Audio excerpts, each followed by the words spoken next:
नमस्कार। धर्म दिग्दर्शन चैनल में आप सभी का स्वागत है। मैं हूं ज्योतिषाचार्य पंडित सुदर्शन लव पांडे। अभी तक हमने बहुत सारे योग और ज्योतिष के बारे में चर्चा कर रहे थे, लेकिन आज एक ज्योतिष से संबंधित व्रत त्योहार जो सबसे बड़ा महत्वपूर्ण है उसके बारे में चर्चा करनी है।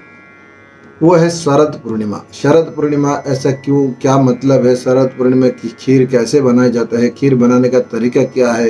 वो किस रोग के लिए, पर्टिकुलर उस रोग के लिए क्यों? इन सर अनेक प्रश्न का जवाब हम देते जाएंगे।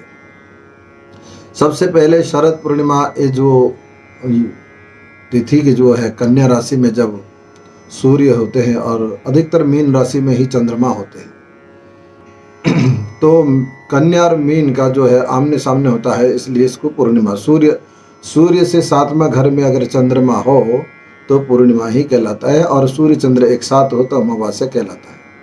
तो जब सूर्य और चंद्रमा आमने सामने होता है, पर्टिकुलर जो सूर्य की जो रोशनी है पृथ्वी, देखिए चंद्रमा के जो रोशनी है, चंद्रमा के अंदर जो किरण भी है वो सूर्य से ही मिलता है। तो इसलिए इस पूर्णिमा का विशेष महत्व कहते किया जाता है। और दूसरी बात है कि कन्या राशि यानी कि हमारे जो 12 राशि के हैं, वो ये जो शरद पूर्णिमा मध्य पूर्णिमा कहलाता है। ये जैसे कि मेष, वृष, मिथुन, सिंह, कन्या, तो छठवां जो राशि होता है कन्या राशि तो कन्या राशि के कारण में ये मध्य पूर्णिमा कहलाता है। तो और यहाँ से शीतकालीन प्रारंभ भी हो जाता है, तो इसीलिए ये पूर्णिमा बहुत विशेष महत्वपूर्ण कहा गया है। दक्षिण भारत में इस पूर्णिमा को कुमार पूर्णिमा के नाम से भी, और उड़ीसा में भी कुमार पूर्णिमा के नाम से मनाया जाता है। बड़े धूमधाम से व्रत त्योहार के रूप से बढ़िया नए नए कपड़े भी धारण करते हैं बच्चे को, सबको ऐसा होता है। अब उत्तर भारत में भगवान श्री कृष्ण जब वृंदावन में रासलीला किए थे, इसी पूर्णिमा में ही किए थे। इसका एक मूल कारण है कि ये पूर्णिमा जो है मोहित पूर्णिमा है। इसको मोहित करने वाला पूर्णिमा है, यानी कि ये पूर्णिमा विशेष करके एक मन को मोहित करता है। और इस पूर्णिमा में अमृत की वर्षा होती है। और ये पूर्णिमा एक विशेष है कि इस पूर्णिमा में महालक्ष्मी जी का भी प्राकट्य हुई है।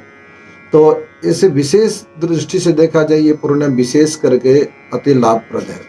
अब हम चलते हैं ज्योतिष की दृष्टि से इस पूर्णिमा का क्या मतलब है। देखिए, शरद पूर्णिमा शरद काल, जो शरद ऋतु के जो आता है, जो नवरात्रि के बाद है, इसमें कहा गया है कि शरद काले जो नवरात्रि की जो कोई भी व्यक्ति पूजा करता है उसके ऊपर माँ भगवती की बड़ी कृपा होती है।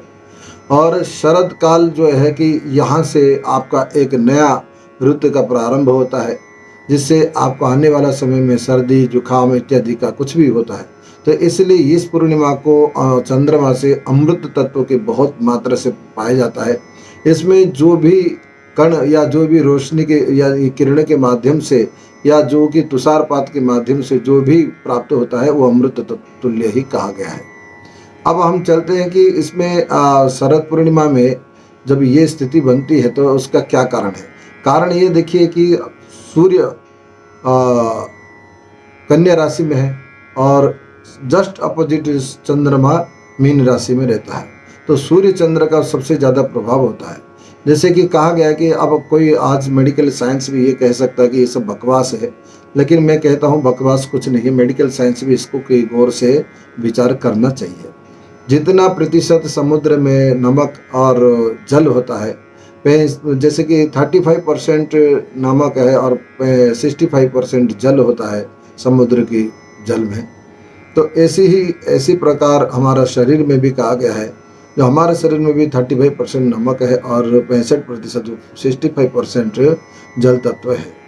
तो ऐसे जो अगर चंद्रमा के कारण में समुद्र में ज्वार भाटा आ सकता है, तो हमारे मनुष्य के शरीर में ऐसा चंद्रमा का प्रभाव क्यों नहीं हो सकता है?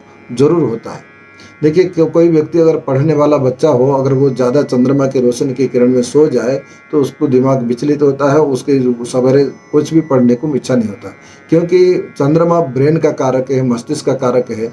और चंद्रमा के ज़्यादा प्रभाव ब्रेन पे पड़ने से, जैसे कि क्या होता है कि अग्नि से डबल प्रभाव होता है, ठीक चंद्रमा भी एक ब्रेन है और चंद्रमा एक चंद्र का किरण में भी ब्रेन में सीधा पड़ने से उसको डबल प्रेशर होता है, जिसकी वजह से उसको याददाश्त का या नींद कम होना इत्यादि इत्यादि होता है। इसीलिए चंद्रमा की रोशनी में बहुत पढ़ने वाले बच्चों को सोने के लिए मना किया गया है। अब हम चलते हैं कि और ये चंद्रमा का और क्या कारण है। देखिए जो भगवान शंकर जी की जो माध्यम से और चंद्र ने सोम ने जिस प्रकार का साधना करके अपना यक्ष्मा रोग यानी कि जो टीबी रोग कहलाता है, उससे क्षय रोग भी कहलाता है, उससे वो आज ही के दिन में उनको मुक्त हुए थे, जिसके कारण में ये चंद्रमा भी पूर्णिमा बहुत अच्छा माना गया है। इसमें क्या है कि अमृत तत्व प्राप्त हो जाता है। अब चंद्रमा में ये जो और क्या रह सकता है, देखिए चंद्रमा मन का कारक भी है। अगर हम चंद्रमा की रोशनी में ज़्यादा रहेंगे तो हमारा मन चंचल रहेगा, तो इसलिए चंद्रमा के साथ हमको कब संबंध करें, किस समय में हम चंद्रमा के किरण का लाभ प्राप्त करें जो हमको लाभ भी होगा। और चंद्रमा के अगर एनी टाइम हम पूरे रात्रि अगर कर दे तो हमारे लिए ये भी नुकसान है। आप चंद्रमा की रात्रि में, जो पूर्णिमा की रात में, शरद पूर्णिमा की रात्रि में खीर क्यों रखते हैं, इसका क्या कारण है। अब हम ये कहते हैं कि खीर, देखिए खीर होता है जो दूध से बना हुआ होता है, उसमें चावल भी गिरा रहता है और उसमें शक्कर है। अब ये देखिए तीनों वस्तु सफ़ेद है, ये तीनों वस्तु श्वेत कारक है। श्वेत हो गया दूध है, गाय का दूध हो जाता है, और दूध भी चंद्रमा का कारक है, चावल वो भी चंद्रमा का कारक है, और शक्कर वो भी चंद्रमा का कारक है, मीठा। तो चंद्रमा के खीर से संबंधित होने से क्या होता है कि चंद्रमा की जो किरणें है उसको ये खीर बहुत जल्दी से उसके आकर्षित करके उसका अमृत तत्व को उस खीर में समाहित कर देता है। इसलिए चंद्रमा के ये शरद पूर्णिमा के दिन, अगर कोई प्रश्न ये भी उठ सकता है कि शरद पूर्णिमा में क्यों और किसी पूर्णिमा में क्यों नहीं, क्योंकि ये वर्ष का मध्य पूर्णिमा है और इसके कन्या राशि से जो हमने बताया कि सूर्य से संबंधित होने से, और उत्तर भाद्रपद, अधिकतर उत्तर भाद्रपद नक्षत्र ही होता है, ये भी नक्षत्र बहुत अमृत तत्व देने वाला है। तो इसीलिए इस सब का योग के कारण में इस शरद पूर्णिमा को ही माना गया है। इसीलिए भगवान श्री कृष्ण ने भी इसी पूर्णिमा को ही रासलीला के लिए चुने हैं, और इसी पूर्णिमा में लक्ष्मी जी के समुद्र मंथन में प्राकट्य हुई है, तो कहीं ना कहीं विशेष माना गया है। अब हम चलते हैं कि खीर अगर रख देते हैं तो इसमें जो अमृत तत्व प्राप्त होता है उसका क्या लाभ होता है। देखिए इस खीर के बनाने के लिए भी कुछ और भी कहा गया है कि अकेला आप खीर बना के नहीं रख सकते। इसमें कुछ चीज़ कहा गया है कि आपको मालूम होगा जो पीपल वृक्ष होता है वो एनी टाइम ऑक्सीजन देने वाला होता है, चाहे दिन हो चाहे रात्रि हो, रात्रि में तो और अधिक देती है। तो चंद्रमा की जो रोशनी की जो कारण में वो जो पीपल के वृक्ष जो है बहुत अधिक मात्रा में अमृत तत्व खींचता है। तो लेकिन एक बात है कि हम उसके पीपल की पेड़ के नीचे खीर रख दे ये नहीं सकते, क्योंकि इसमें कहा गया कि खीर रखते समय या उसमें किसी भी प्रकार की छाया नहीं पड़ना चाहिए, इसलिए पीपल के वृक्ष में नहीं रख सकते। अब हम कहते हैं कि अगर चंद्रमा में और क्या क्या खीर में क्या क्या मिला, देखिए सबसे बढ़िया है कि आपको पीपल की छाल जो पेड़ के आसपास में रहता है छोटे छोटे उसको आपको निकालना है। वो कहाँ से निकालना है, जो व्यक्ति खीर बनाएगा उसकी हाइट जितनी होगी उसके हाइट के जस्ट जहाँ के उसके कपाल के स्पर्श हो जाएगा उस उतनी एरिया का ही निकालना चाहिए, ऐसा कहा गया है आयुर्वेदिक शास्त्र में। क्योंकि और इसका कहने का भी रीजन भी है, कई बार ऐसा होता है कई पशु वो पीपल के वृक्ष में खुजलाते हैं तो उसके नीचे के हिस्सा निकालेंगे तो उसके अंदर में जो कीटाणु है वो ताज़ा कीटाणु उसमें छिपा हुआ हो। इसलिए लगभग 5 फुट 6 फुट के बाद जो भी व्यक्ति के जितने 5 साढ़े 5 फुट 6 फुट भी हो सकते हैं, तो उतने हिस्से के ही उसको निकालने से उसमें कोई कीटाणु नहीं थे, वो स्वच्छ रहता है और वो उसमें सफ़ेद अंश आता है, बाकी नीचे में ब्लैकपन रहता है। तो उस सफ़ेद अंश वाला जो हमें उसको निकालना चाहिए। और दूसरा है उस खीर में क्या और डालना चाहिए, सफ़ेद दूबा। देखिए सफ़ेद दूबा है सबसे ज़्यादा अमृत तत्व देने वाला है और फेफड़े रोग को सबसे ज़्यादा वो लाभकारी है। तो फेफड़े हम जो खीर जो बनाते हैं इसमें यक्ष्मा रोग, दमा रोग, श्वास रोग के लिए ही कहा गया है। और ये सब कारण है कि चंद्रमा फेफड़े के कारक है, चंद्रमा श्वास के रोग का भी कारक है। तो इसी प्रकार इसलिए इसको माना गया है। तो सफ़ेद दूबा भी लेंगे और साथ में और क्या ले सकते हैं कि आप थोड़ा सा पीपर मूरा कहलाता है, वो बाजार में मिल जाएगा, वो भी थोड़ा बहुत आप डाल सकते हैं। और इसमें और विशेष करके 2 चीज़ विशेष करके इसको डालना ना भूलें, थोड़ा सा मोती भस्म और चांदी भस्म। मोती भस्म और चांदी भस्म भी खीर में डालना चाहिए। देखिए, तो सबसे पहले गाय के दूध, शक्कर और चावल और पीपल वृक्ष की जो छाल है, जो अपने हाइट के बराबर, जो कपाल की जो यानी कि माथे जितना है, उतने खड़े होने से जितना उतने एरिया का जो भी हो, थोड़ा सा पीपल का छाल, सफ़ेद दूबा और मोती भस्म और चांदी भस्म, ये सब मिला के आप खीर बनाएंगे। खीर बनाते समय ध्यान रखें कि आप किसी भी धातु के पात्र से निर्मित नहीं होना चाहिए। मिट्टी के पात्र में ही सबसे अच्छा माना गया है। अगर आप मिट्टी के पात्र में करते हैं तो बहुत अच्छा है। धातु के पात्र में वो करने से, अगर आप करना ही है तो चांदी के पात्र में बना सकते हैं, अथवा अन्य पात्र में बनाने से कोई लाभप्रद नहीं है। स्टील, लोहे के पात्र में भी आपको बनाना नहीं चाहिए। खीर लोहे के पात्र में बनती ही नहीं है। और इसके बाद आप क्या करेंगे, कई लोग सिल्वर की जो आजकल मिलती है, जो बाजार में सस्ती वाले, उसमें भी बना देते हैं। उसमें बनाना नहीं चाहिए, क्योंकि उसमें कैंसर रोग का भी ज़्यादा से ज़्यादा प्रभाव होता है। तो सबसे पहले खीर बनाएंगे। और खीर बनेगा कैसे? खीर बनाते समय जो भी आपने उसमें चम्मच का यूज करेंगे, वो लकड़ी का यूज करना, कि वो भी धातु का नहीं होना चाहिए। और उस धातु को हाथ में घुमाते समय उस खीर को बनाना है कि जो उसमें अपना भी छाया नहीं आना चाहिए, किसी भी प्रकार की उस खीर में छाया नहीं पड़ना चाहिए। तो ऐसे आप खीर बनाएंगे। खीर बनाने के कई लोग क्या करते हैं, खीर अपने चूल्हा में घर में बना लेते हैं, किचन में बना लेते हैं, फिर वो ऊपर लेकर रखते हैं। वो प्रभाव होता है, लेकिन उसमें मात्र 10-20% का ज़्यादा प्रभाव होता है। इस प्रकार आप करेंगे तो 100% प्रभाव होगा और उस बीमारी का इलाज तुरंत भी हो जाता है। तो खीर बनाने के बाद ये खीर कब बनाए, किस टाइम पे बनाए? देखिए, इसमें आपको हर किसी व्यक्ति को चौगड़िया मालूम रहता है। जो सायंकाल की चौगड़िया होता है, जो अमृत चौगड़िया, अमृत बेला कहलाता है, अमृत बेला में ही खीर बनाए। जो कल जो आ रहे हैं डेट, जो रविवार को शरद पूर्णिमा, तो सायंकाल 7:31 से 9:03 तक इस बीच में आप खीर बनाएंगे। ये अमृत बेला कहलाता है। और इस खीर बनाने के बाद जैसे खीर बन जाएगा, फिर बनने के बाद इसको आपको क्या करना है कि इसको आप एक जगह पे रख लेंगे और 16 हिस्सा कर देंगे उसको। एक मध्य, जैसे कि जितने भी बना होगा, नहीं तो आप किसी एक पात्र में 16 कटोरी आप अलग अलग से निकाल लेंगे। अगर आपके पास चांदी की कटोरी तो हो तो ठीक है, नहीं तो किसी दोना में निकाल दीजिएगा, लेकिन धातु के पात्र में नहीं।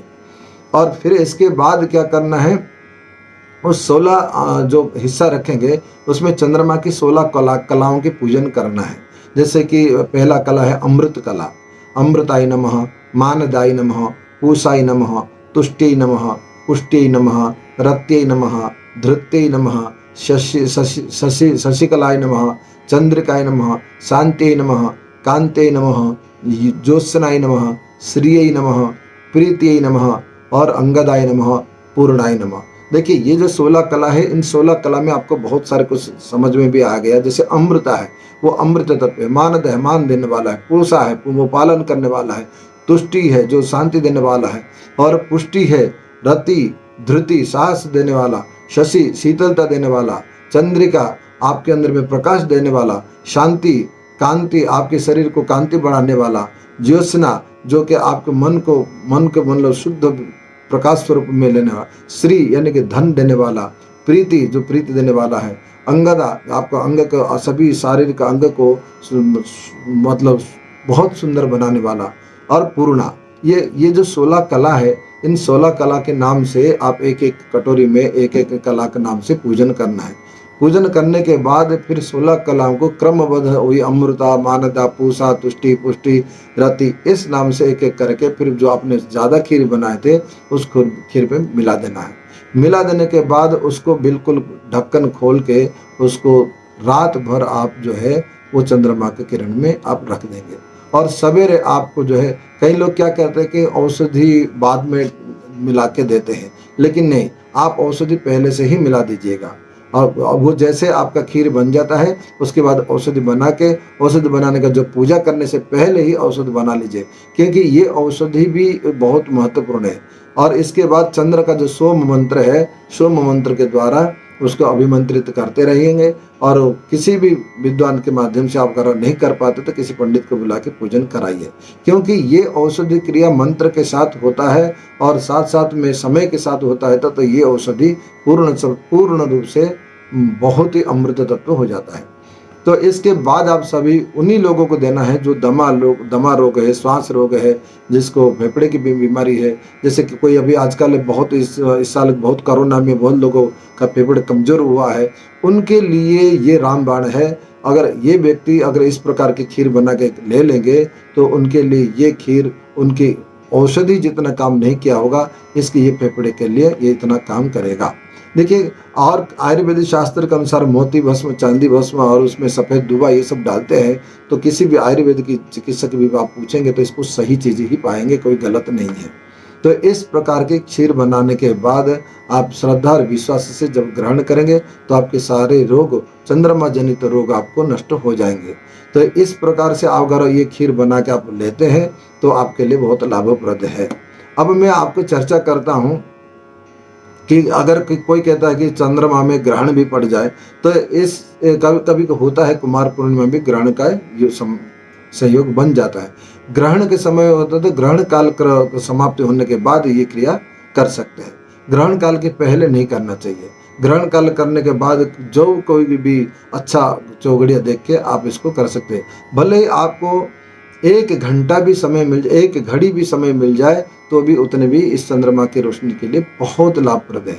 आप किसी भी प्रकार के कोई व्यक्ति चंद्रमा से ग्रह से भी पीड़ित है, तो आज के जो चंद्रमा दिन, जो शरद पूर्णिमा के दिन अगर चंद्र मंत्र का भी जप कर ले, किसी कुंडली में चंद्र के मार्केश हो तो वो भी चंद्रमा के मंत्र जप कर ले, तो उसके लिए भी लाभप्रद है। ये एक बहुत आवश्यक है, आप लोग सब कर सकते हैं।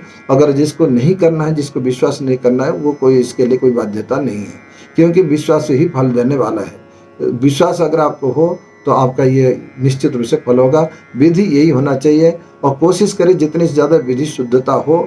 विधि कई लोग भैंस के दूध के यूज कर लेते हैं और कोई चीनी डाल देते हैं, नहीं, आप बुरा शक्कर जो कहलाता है जिसमें फास्फोरस की और वो केमिकल की मात्रा कम रहता है, उसका ही प्रयोग करें, तो इससे आपको लाभप्रद मिलेगा।